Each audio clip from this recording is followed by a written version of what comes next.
So the question is, does everyone have a purpose? I'll let you start before I answer. Man, does everybody have a purpose? Everybody? Every single human being, insect, creature. Honestly, I think a purpose is like self-manifested through what your idea of life means to you and what you experienced, what you've seen, what you've learned. Because if you take person A and person B, and person A and person B came from the same exact background, the same exact, environment, but they see life differently, then they may see that their purpose is different. So I think, it's something that based on the course of action, based on the course of life that you take, your purpose will be self-manifested. Like, I don't necessarily think there's one definite purpose for everybody. So does it evolve over time? Possibly? It could evolve over time depending on your elevation as a person, depending on how you shift your mindset as a person. So, yeah. How do you define purpose? Purpose is what you give back to the world. Like, what you give back to the world to make it better. That is a purpose.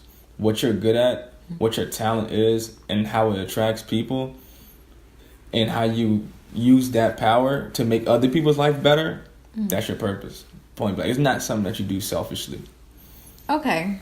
So when I first discovered this topic, I said yes, that everyone does have a purpose, and it doesn't matter how big or small. Because I think we see purpose as like Tony Robbins type stuff. Like, you got to be impacting the masses. But I think even the janitor in the elementary school encouraging the teachers has a purpose. Like, he may not be encouraging 5 million, but those 5 teachers that day that needed it, it was an intentional purpose in the world. And like, he was guided to that.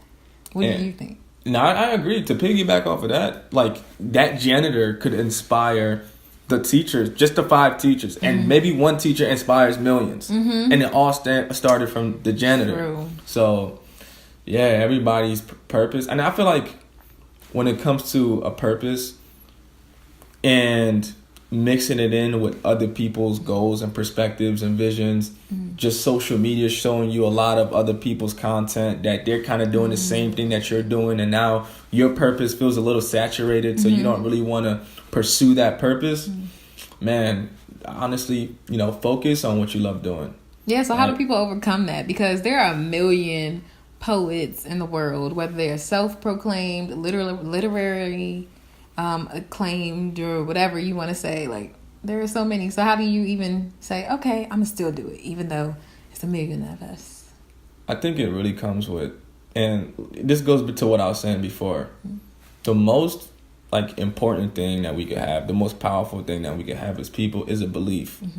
So if you're not feeling it because a million other people are doing it, then you don't really like what you're doing. Right? I think it all starts with, do you truly like what you're doing? Right? If you truly like what you're doing, you're not even going to be paying attention to what Jimmy's doing down the street, and Jimmy writing poetry, and you want to write poetry. like who? Forget about Jimmy. I'm trying to write my poetry because everybody's vision, everybody's perspective is different. So if everybody's perspective is unique, your poetry is going to be different from my poetry. Your poetry may reach this type of people, mine is going to reach this type of people. But I know, because I believe in what I'm doing, writing or just showing this content, I believe that people are going to believe in this. Like, I believe that this is going to make people better. Yeah.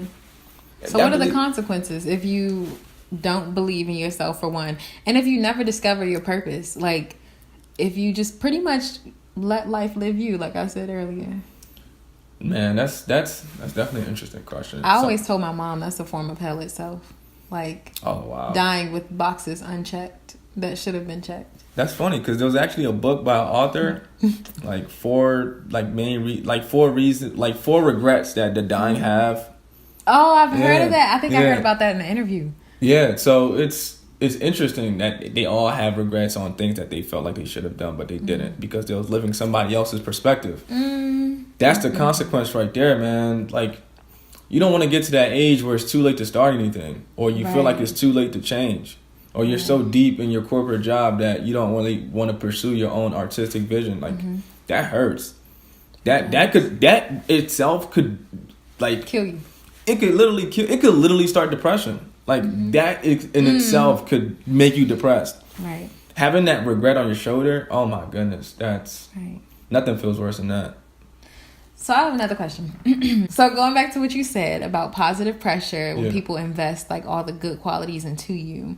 Suppose someone told you all your life growing up, oh, you're going to be a speaker, you're going to be a teacher or a preacher or all these other things. And although a preacher is technically a positive role in the world, according to many, suppose that's not your purpose, but you followed it because it was a purpose kind of like instilled in you. That's interesting. Just like... But it's still positive in a way. You're right.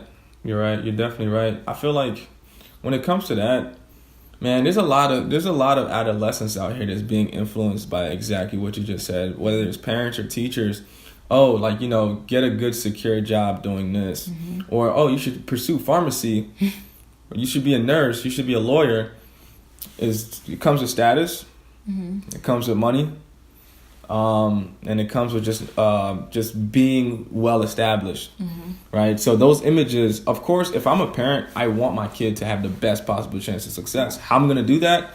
I'm going to do that by making sure that they follow the best possible path for success. Yeah. When it comes to being a poet, being a writer, even being anything that has anything to do with entrepreneurship, anything that has anything to do with somebody's not going to pay you your first 2, 3 years, 5 years, 10 years. You have to work at it. Yeah. Parent, that's scary, and that leads to uncertainty. And as a parent, I'm not trying to have you go through that. I want you to be set, so I could be set because you're my retirement. Facts. So that's tough. That's tough to deal with. But I feel like the adolescents got to understand, even people who are going through school and they're deep into their major and now like you're a junior, you're a senior, you're like, man, damn, this is not my major, this is the wrong major.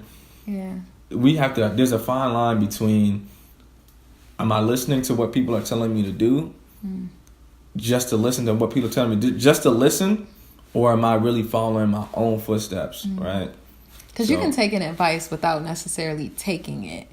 And like, that's how I am now, like taking everything with a grain of salt. Like, although my elders and like my grandmothers and my parents, they give me great advice, but what I do, they don't notice, but I like twist it. So I'll be like, they'll say something about, I don't know, work hard or whatever, wake up every day and spend at least 2 hours on career development. So they might think, okay, so I work in recruitment now. So they'd be like, yeah, so read more about recruitment or something. But instead, I transform that to make it work for my purpose. And I think that's kind of a way that adolescents can use it. I always want them to be self-aware. So realize what you're doing and who's telling you, and whether you're taking it in for yourself or for the sake of satisfying others. I got a question for you. Okay. Now that you said that. Okay. What can you think back to something that external influence, whether it's your parents, your friends, your professors, what is something that people have told you that you should do that you did, but you did it because somebody else told you to do it, not because you wanted to do it? We on camera too. I went to college. Ooh, yikes. And I'm literally in a position now where I tell kids, go to college. But the reason, so there are pros and cons to that. Okay. The pros, I say college gave me time to discover myself, because a lot of people who don't go to college don't have that gap of 4 years or 2 to 4 years where they get to take a break and not have to go into working right away or have the pressure to move out on your own right away. So going to college kind of gave me that time to transition from being in high school to the adult world, because you're not technically fed to the wolves yet. Okay. But the other reason, I think if I had it my way and I started off in accounting for 2 years. Oh, wow. That's my major. I love it. I loved accounting. I hate it. Really? Let's keep moving forward. Okay, so it's a conversation for off camera. So I loved accounting. And then I went to this program in Colorado where I figured out, okay, I'm not doing that for the rest of my life. We went to sleep with accounting, woke up with tax accounting, and I was like, So I was like, I need people. So I switched to journalism because my dad was like, you talk too much. You switched to journalism? Yeah. Journalism / public relations. Oh, my parents would have hated that. Yeah, my best friend is Nigerian, and she said when she told her mom she was studying communication, she was like, "What? I thought you were supposed to be in physical therapy." So like, it was a good experience as far as getting the college experience, but overall, I do believe I would have studied something like creative writing. I would have figured out, this is what I've been doing since I was a kid. Like, when people got on my nerves, I wrote. When I was depressed, I wrote. Wow. When I broke up with people, I wrote. Wow. And I was like, that's what I should have been focused on all this time. And I feel like I robbed myself of time because I have a friend who didn't go to college. She's about to open up a suite as a barber.